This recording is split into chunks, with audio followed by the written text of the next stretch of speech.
주님께서 여러분과 함께 또한 사제의 영과 함께 마르코가 전한 거룩한 복음입니다. 가파르나움에서 예수님께서는 안식일에 회당에 들어가 가르치셨는데 사람들은 그분의 가르침에 몹시 놀랐다. 그분께서 율법학자들과 달리 권위를 가지고 가르치셨기 때문이다. 마침 그 회당에 더러운 영이 들린 사람이 있었는데 그가 소리를 지르며 말하였다. 나자렛 사람 예수님, 당신께서 저희와 무슨 상관이 있습니까? 저희를 멸망시키러 오셨습니까? 저는 당신이 누구신지 압니다. 당신은 하느님의 거룩하신 분이십니다. 예수님께서 그에게 조용히 하여라, 그 사람에게서 나가라 하고 꾸짖으시니 더러운 영은 그 사람에게 경련을 일으켜 놓고 큰 소리를 지르며 나갔다. 그러자 사람들이 모두 놀라 이게 어찌된 일이냐, 새롭고 권위 있는 가르침이다. 저희가 더러운 영들에게 명령하니 그것들도 복종하는구나 하며 서로 물어보았다. 그리하여 그분의 소문이 곧바로 갈릴레아 주변 모든 지방에 두루 퍼져나갔다. 주님의 말씀입니다. 그리스도님 찬미합니다.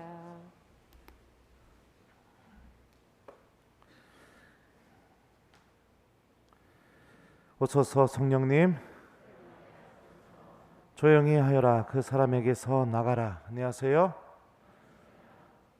어제 주일날 인터뷰 보셨나요? 망했습니다.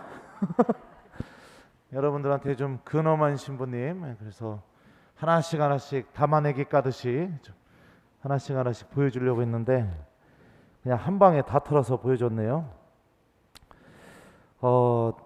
그런 사람들이 있습니다. 기도하자고 하면 화를 내거나 짜증을 내는 그런 사람들이 종종 있는데요. 열심히 봉사는 할 수 있어도 기도하는 거에 있어서는 그 시간을 참기가 굉장히 힘들어하거나 또 어려워하는 그런 분들이 종종 이렇게 만나게 됩니다. 예전에 본당 신부님께서 제가 신학생일 때였습니다. 그 레지오 프레시디움에서 자매님 한 분이 선서를 했으니까 식사를 같이 해야 되는데 내가 너무 바빠가지고 못 갈 것 같으니까 학사님이 좀 대신 좀 다녀오라고 해서 본당 신부님 대신으로 이렇게 그 프레시디움 단원들과 식사를 이렇게 했던 적이 있습니다.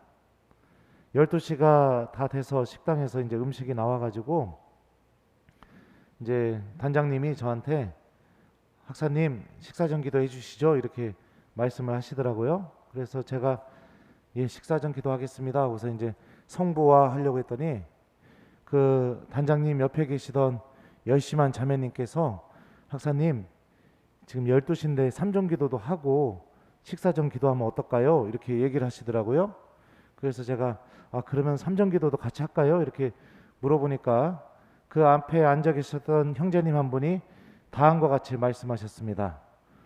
그러면 묵주 기도도 하고 십자가의 기도하고 삼전 기도하고 식사 전 기도하지 그려. 짜증나 죽겠네.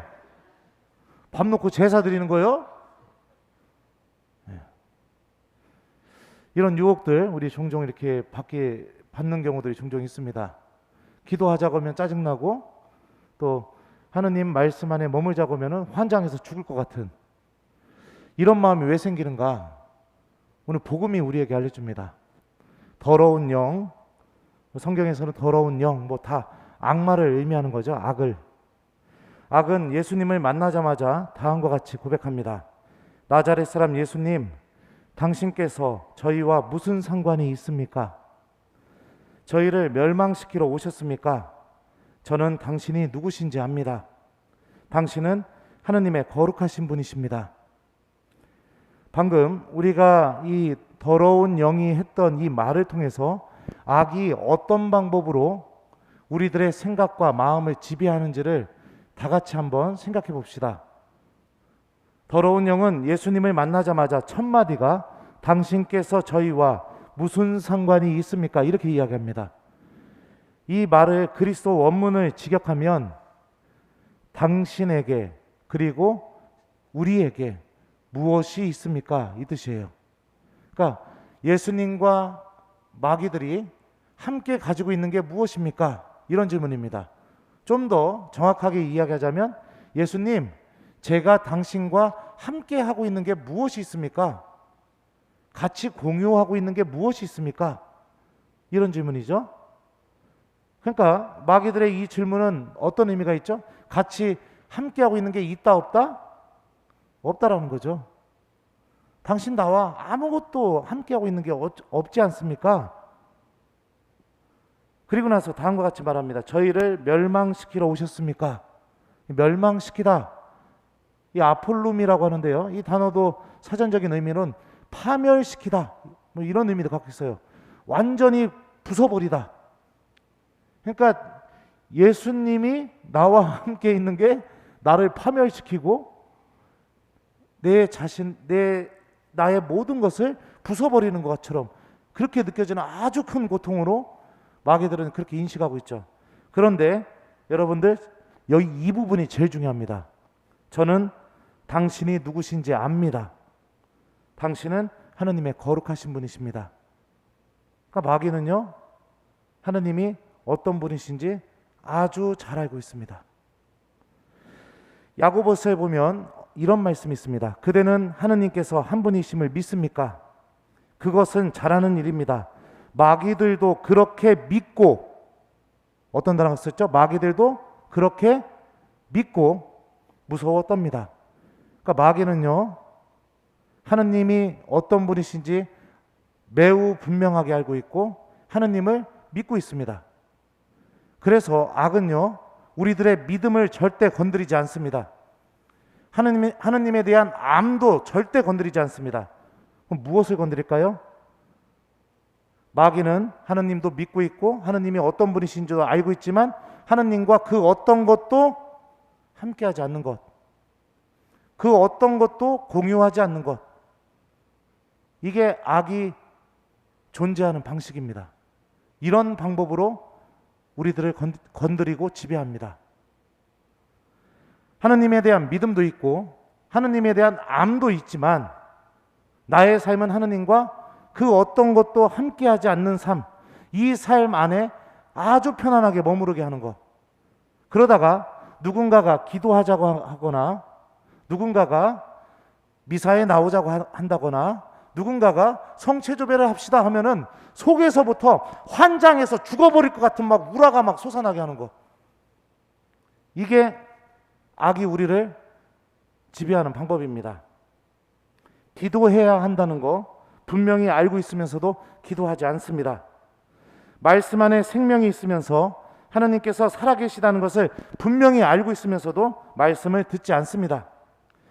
미사 안에서 주님께서 우리를 구원으로 초대하시고 천국과 땅이 이 제대 위에서 연결되고 있으면서 수많은 은총이 성체를 통해서 우리들에게 주어진다는 것을 분명히 알고 있고 믿고 있으면서도 주일 미사 외에는 이 성전으로 발걸음을 향하지 않습니다.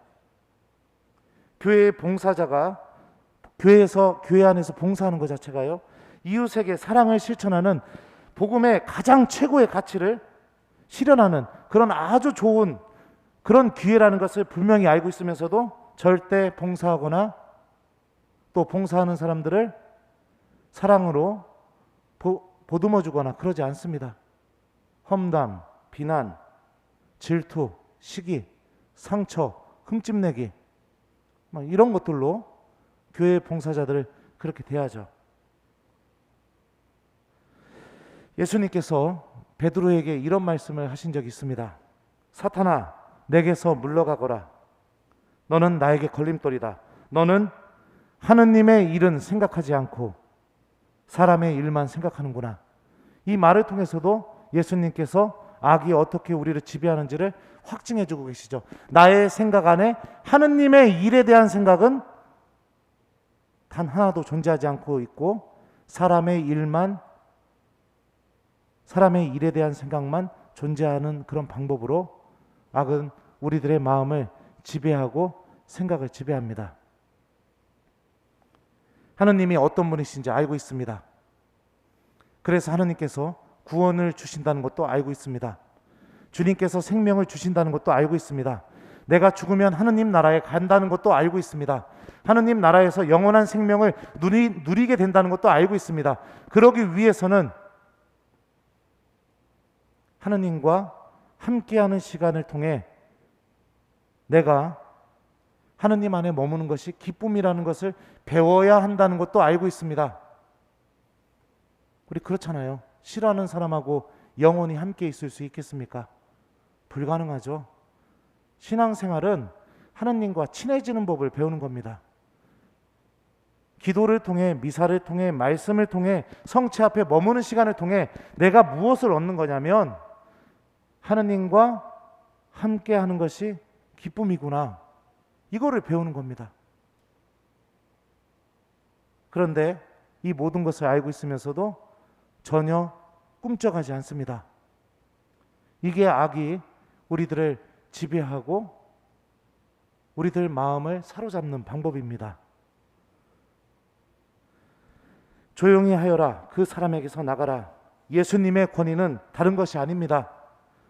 그런 지배를 받고 있는 사람도, 설사 그렇게 살아가는 삶을 살아온 사람들도 예수님과 함께 있으면 그분께서 그 사람을 완전히 당신의 빛으로, 당신의 생명으로 꺼내 주실 수 있는 분이시다. 그분의 말씀은 우리를 모든 악의 유혹으로부터, 또 악의 지배로부터 지켜주시고 보호해 줄 수 있는 힘을 갖고 있다. 이게 오늘 복음에서 드러나는 예수님의 권위죠. 그 말씀이 미사 때마다 우리에게 선포되고 있습니다. 그 말씀이 미사 때마다 우리 영혼을 향해서 찾아오고 있습니다. 그리고 살아계신 주님께서, 그 권위를 갖고 계신 주님께서 미사 때마다 성체를 통해 나와 함께 계십니다. 우리에게 필요한 것은 무엇인가? 오늘 일독서를 통해 좀 유추해 볼 수 있습니다. 기도하는 삶입니다. 기도하는 삶. 오늘 한나는 자신이 아이를 못 낳는 여자라는 현실 속에서도 하느님께 매달리고 기도하는 모습을 보여줍니다. 그리고 한나의 기도가 어떤 결과를 가져다 주는지 오늘 사무엘기는요, 다음과 같이 우리에게 알려줍니다. 주님께서 한나를 기억하셨다. 우리들의 기도는 절대 땅에 떨어지지 않습니다. 내가 그분 말씀과 함께 성체 앞에 앉아 진솔하게 하느님께 청하는 그 기도는 반드시 하느님을 향해서 또 하느님께 도달하게 되어 있습니다. 악의 유혹을 느낄 때마다, 하느님과 아무 상관없이 살아가려는 그런 삶을 살 때마다 여러분들 안주하지 마시고 내가 어떻게 되는가, 이 성전으로 향하시고 성체 앞으로 오시고 주님께서 나를 기억하실 수 있도록, 나의 기도를 통해 놀라운 일을 보여주실 수 있도록 하느님께 기도하는 삶을 선택하는 것, 이것이 바로 영원한 생명으로 걸어나가는 삶입니다. 숙제 드리겠습니다. 오늘 숙제는 악이 어떻게 우리를 지배하는지 여실히 보여주고 있습니다. 혹시 나는 지금 마귀랑 같이 살고 있다, 우리 교우들 아무도 없습니까? 다행입니다. 네. 여러분들 맞아요. 집에서 드라마 볼 수도 있고 편히 쉴 수도 있지만 여러분들의 믿음이 이곳으로 향하게 만들었잖아요. 그죠? 복받은 사람들입니다. 하느님의 은총 안에 놓여 있는 거죠. 오늘 말씀이 주는 메시지를 잘 기억하면서 오늘 하루 여러분들 마무리하시기 전에 기도하는 저녁이 되도록 노력해 봤으면 좋겠습니다. 여러분들의 기도가 하느님께 다다르고 주님께서 여러분들을 기억하실 수 있도록, 여러분들의 기도를 통해 하느님께는 불가능한 일이 없다라는 이 성경이 고백하는 놀라운 신비가 여러분들 안에서도 반드시 일어날 수 있도록, 내가 머리로만 하느님을 알고 있다, 머리로만 하느님을 믿고 있다, 이렇게 생각하면서 하느님과 아무 상관없이 살아가는 그 악의 지배를 받는 사람이 아니라 복음의 지배를 받고 하느님의 은총의 지배를 받고 하느님의 자녀라는 사실로 그렇게 살아갈 수 있는 그런 오늘 저녁이 될 수 있도록 여러분들 주무시기 전에 오늘 하루를 하느님께 대한 기도로 마무리하는 저녁이 되었으면 좋겠습니다. 조용히 하거라. 그 사람에게서 나가라. 아멘.